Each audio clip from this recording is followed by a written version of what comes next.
इस देश में एकता रखने के लिए, इस देश के डेमोक्रेसी को बचाने के लिए और इस देश के संविधान को बचाने के लिए ये लोग सारे इकट्ठे हो गए।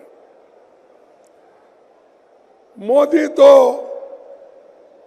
डेमोक्रेसी नहीं चाहते, वो हमेशा तानाशाही के विचारधारा वाले हैं। मुझे परसों वो मिले थे, कल मिले थे राष्ट्रपति भवन पे।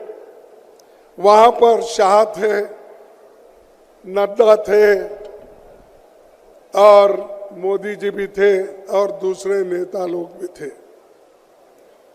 तो मुझे नड्डा जी ने पूछा कि आपका चुनाव प्रचार कब से हो रहा है और आपका लिस्ट कब फाइनल हो रहा है।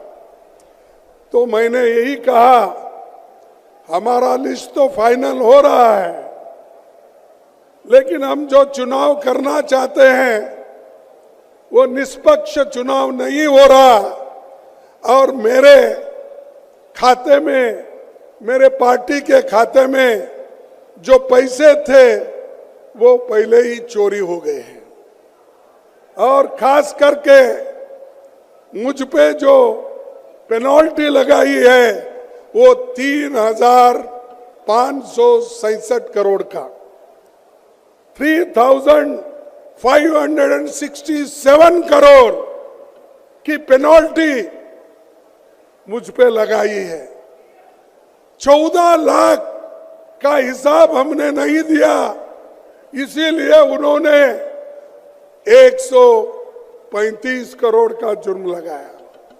ऐसा इंटरेस्ट पे इंटरेस्ट करके आज 3,667 रुपए कर दिया, ताकि जैसा राहुल जी ने कहा हम प्रचार न कर सके, कहीं भी जा नहीं सके, कहीं जाना नहीं, किसी को मिलना नहीं, हमारे कार्यकर्ताओं को कोने कोने में भेजना नहीं। ये तरीका मोदी जी ने अपनाया है और डेमोक्रेसी को एक एक करके हमारे संस्थाओं को वो खराब कर रहे हैं, उसका ऐसा गैर इस्तेमाल कर रहे हैं। चाहे वो ईडी हो, चाहे वो सीबीआई हो, चाहे वो सीवीसी हो, चाहे वो सीबीआई हो, इन संस्थाओं का दुरुपयोग करके एक एक नेता को डरा रहे हैं, यहां तक कि पार्टी के लोगों को भी डरा रहे हैं और ये कह रहे हैं अगर आप कांग्रेस के साथ वो गठबंधन में जाएंगे तो आपको क्या जेल चाहिए, क्या आपको गठबंधन चाहिए। यह मैं दावे के साथ कहता हूं, किन किन नेताओं को उन्होंने डराया।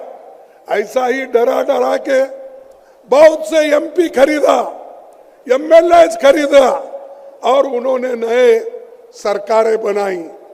ये है मोदी की नीति और इस मोदी को जब तक आप नहीं हटाएंगे, मोदी के विचारधारा को जब तक आप नहीं हटाएंगे, इस देश में